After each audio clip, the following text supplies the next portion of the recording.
Okay, so I'm here with Wayne Holloway Smith, and we're discussing. I should make sure from the start, actually, that I pronounce this right. The new work, Alarum. Is that? Am I doing that right? Yeah, Or that's fine. that's it. I'll do. Okay. First off, I'll say, can you give me a little bit of a history of who you are and what you are? My name is Wayne Holloway Smith.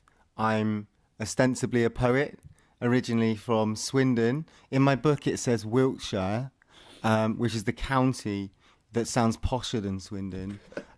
And then lots of people from Swindon at my book launch took me to task. So when I was signing the books, I was made to cross out Wiltshire and then add in Swindon instead in handwritten form. So I'm making it a point now to always be less pretentious and just say where I'm actually from. So originally from Swindon, live in London now, and I write poetry and teach poetry, mostly because you don't earn a huge amount from poetry, so I need to earn money as well.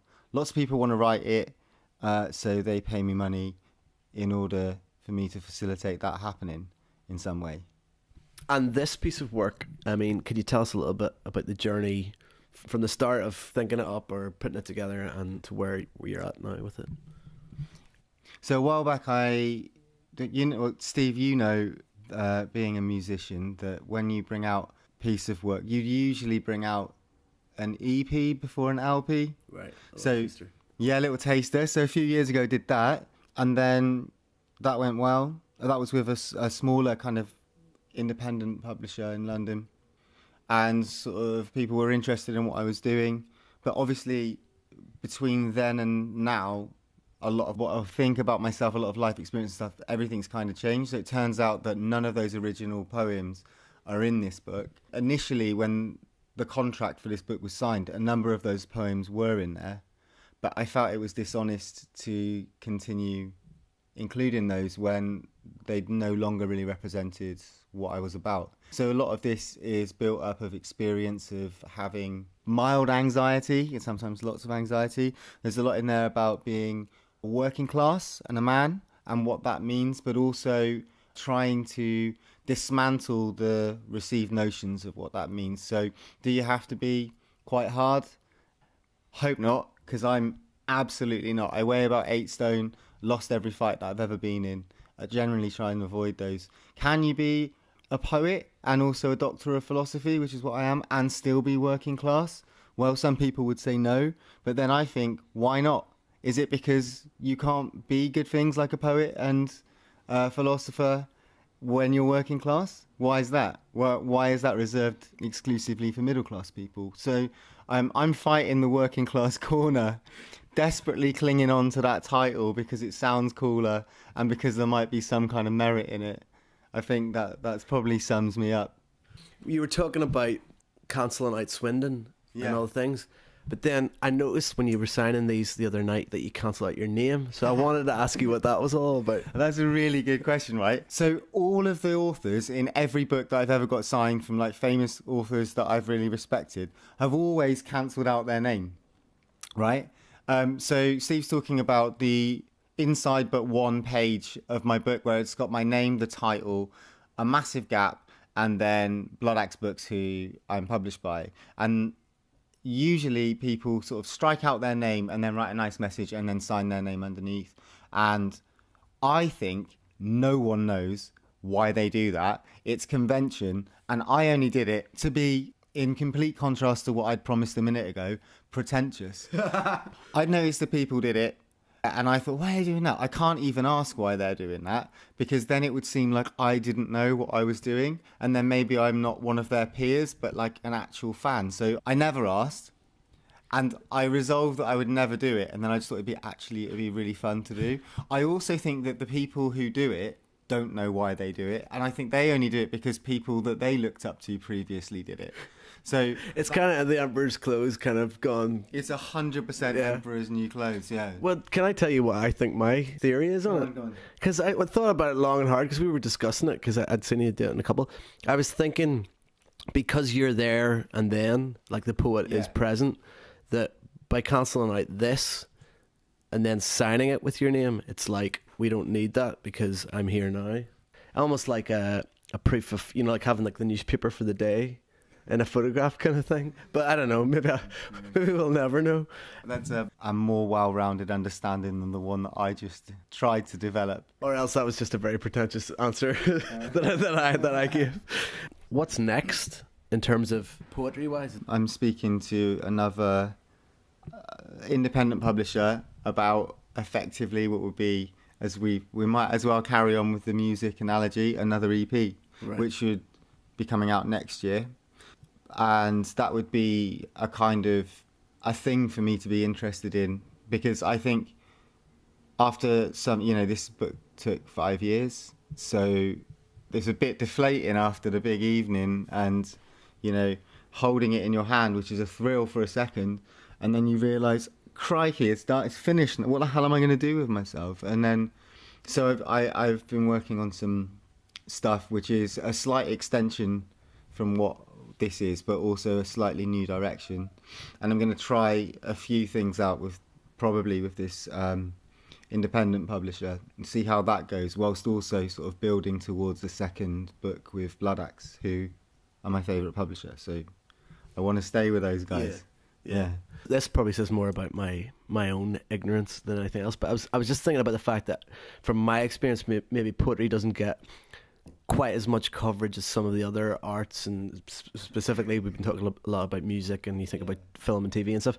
I suppose what I thought I'd ask you, because some of our listeners may be sometime poets or fancy themselves as up and coming poets or whatever, are there any kind of maybe myths or ideas about being a poet or poetry in general that you might feel like you could break down for people? I suppose I'm looking to see some kind of like an insight of what it is actually like being a poet in London, I suppose, specifically as well. Because I suppose I'm thinking there could be some youngsters out there who are thinking about, I would maybe like to do some poetry, and I'm thinking, are there positives, are there negatives that you maybe would have to share about your experience? Well, the first thing to say is I don't think that there is a specific type of person that's allowed to be and not allowed to be a poet. I always say this, but in the old days, the poet was seen as like this very special visionary type person, right? And they had like a special message for the world, and they were going to code that message in poetry language. And then if you're very clever and you study your GCSEs very hard, you might be able to work out how to decode that message and then receive it, and then you will be able to be clever and whatever too. And I just don't think poetry works like that at all. I think everyone's got their own individual interpretations of the world, and it's just a poet's job to be able to use language or abuse language in order to communicate what those things are. So if you think like Steve, me and you, probably between us, have experienced 2,000 to 3,000 different types of sadness, but there's only one word in English on which to pin all of those experiences, which is sadness. So the language can be quite limiting, and a poet's job maybe is to get behind or beyond that through using different kind of linguistic devices, or playing with language, or comparing something to something that it's never been compared to before or whatever. And maybe that can help develop our ongoing understanding as human beings on what sadness may or may not be. And it's fine if you don't want to talk about sadness, you can talk about something else. I'm only ever really sad or anxious, so those are the things that I predominantly speak about.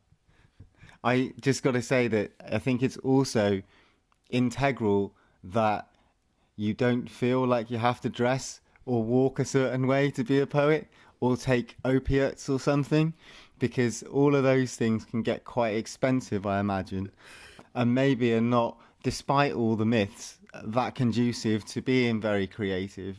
I don't think I've ever seen a heroin addict that's actually held like a pen or a laptop in their hand at the same time and produced any stunning works of literature. So do bear that in mind. I know it's a bit of a vague one. It's like somebody going, what's your top 5 films or something? But I was going to say, not necessarily your favourite in that kind of sense, but is there a poem that you wish you had written that is by somebody else? There's every poem. Yeah, I mean, I would get that too, but I suppose I've been thinking about it a lot because I've been thinking about almost kind of envious of something that you're kind of like, why did I not get there first? There's a guy called Richard Seacon who wrote a book about 15 years ago. I can't remember. Crush, it's called, and every single poem in it is an absolute banger, and it feels a little bit like everything that I was about to say, except that he said it. Like when I read it, I thought, this guy's ripping me off. Except I hadn't written a poem yet, so it was like he'd like ripped me off, but 15 years before I'd ever written a poem or something. He was pretty incredible. Emily Berry is a poet who I basically envy everything that she's ever written.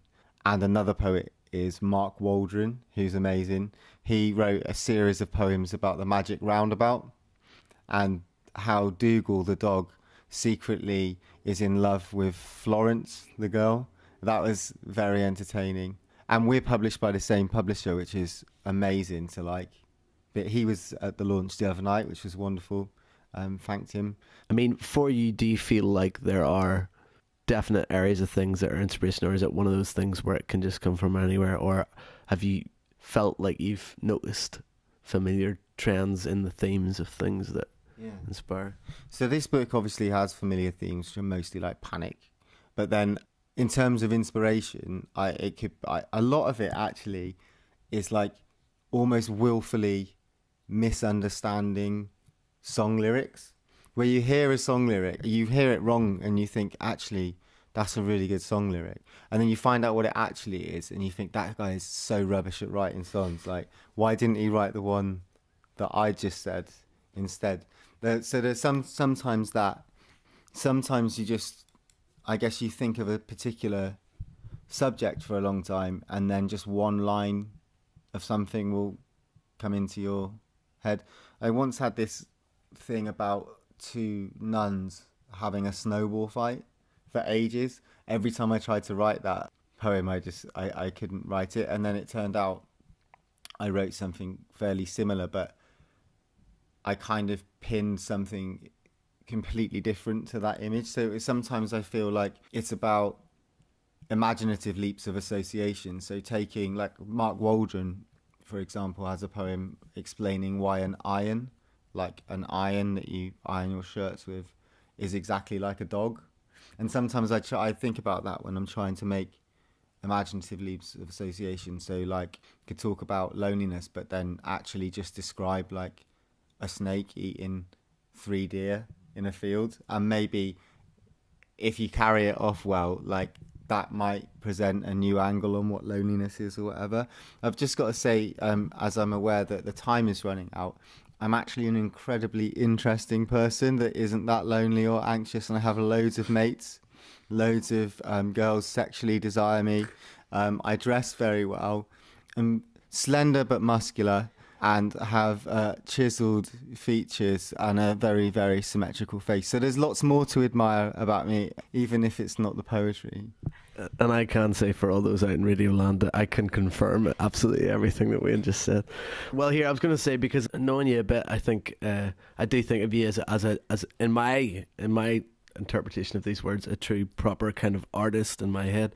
But I was going to say, I think I might even already know the answer to this, because I think I probably feel the same. But I was going to say, if people want to find out a bit more about you, are there any kind of internet-based or social media type links that they can look up? Because I know sometimes it doesn't go kind of hand in hand with the art, the old technical stuff. But I have recently, for the first time, Googled myself, and there are pages and pages of things that people have written that you can look at. Some of it is stuff that I agree with, and some of it is stuff that I definitely do not agree with. So imagine when you're reading it, if anyone can be bothered, then which I'm not assuming that anyone will, but if that's something you want to do, just think, when you read anything positive, that's something that Wayne does agree with, and if there's anything negative, then it's wholly false. It's false news, as Trump would say, and you're not to believe it or even entertain the thought that it's anything else. Okay. Google. Yeah. I've got a Twitter. I can't remember what it is. Yeah, you can just type in Wayne Holloway Smith and then it will come up on the Twitter. See, that's what I always think. So that'll do. Yeah. Well, Wayne, thanks very much for having us. So the book, it's Alarum. Is that Alarum? Am I? Alarum's right. Okay. Alarum just means it's just an archaic way of spelling alarm, and that felt like better, more interesting way of saying alarm. And alarm can be being alarmed or like a wake-up call, a call to arms. And alarum in that sense also was what they used to call like the little bell backstage of a theatre to tell actors and actresses that it was time to go on. So all of those things, it holds some kind of sense for the book. And I was going to say thanks very much for putting me on the front cover as well. Yeah, you're a good-looking man. And it felt too awkward to put my own face on the cover, so I reserved that for the back. Sorry, for listeners, maybe you'll describe kind of the image that is on the front there as well. It was produced by a brilliant Mexican artist. It's a 3D image. Obviously, it's not 3D on the cover. It's a photo of a 3D image of a sort of Mexican-style Day of the Dead skeleton playing a wooden guitar with very, very bony hands. And he's sort of singing a bird. A bird is coming out of its mouth, which to me looks a little bit like a crow. And there are lots of crow poems in my book. So, yeah, it's very much the sort of thing that you'd expect Steve Toner to be doing at any given point. And maybe perhaps instead of listening to interviews such as this, you should ask him to play you a song sometime. He's got some delicious songs.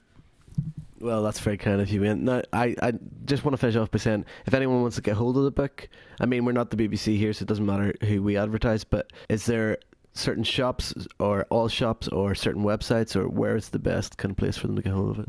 To be honest, like, obviously you could probably get it cheaper on Amazon. Well, that's what I had in my mind. So yeah, I'm not like desperate. I'm not going to retire off of the amount of money that this book makes anyway. So if you can get it quite cheap somewhere, I'd just like you to read it. So go to Amazon if you want, or like if you're in one of the sort of big books near one of the big bookshops like Foyles or Waterstones or London Review Bookshop or any of those guys, then they probably have it too. It's not actually out until next Thursday officially, right. Except it turns out in Ireland where everyone's got a copy. Like, I don't know how they did that. There's some bookshops in Ireland that are already selling it. But why? I don't understand. Well, I from my little bit of experience with retail and with I suppose the record industry or some of the arts industries, I think a lot of time people just break the release dates. Right. That was my experience anyway. I mean, I know in some areas it tends to be before they're released elsewhere, but I think really just people don't care. I'm gonna say, like, this is something that people don't do anymore, and I like to have my rants about how things have changed and all that. But in the old days, if somebody had a book out or a record coming out or whatever, you told the audience out there, go to your local shop or whatever and ask for it, and if they don't have it, ask them to order it in. You know, nobody does this anymore because the internet's killed everything and blah blah blah. But anyway, I'm gonna say, if you want the book, if you can't find it on the internet, go into whatever shop, go into Tesco's and say, I want Wayne's new book. Yeah. But anyway, here, Wayne, thank you so much for that. Real pleasure. Thanks for asking me to do it. Cheers.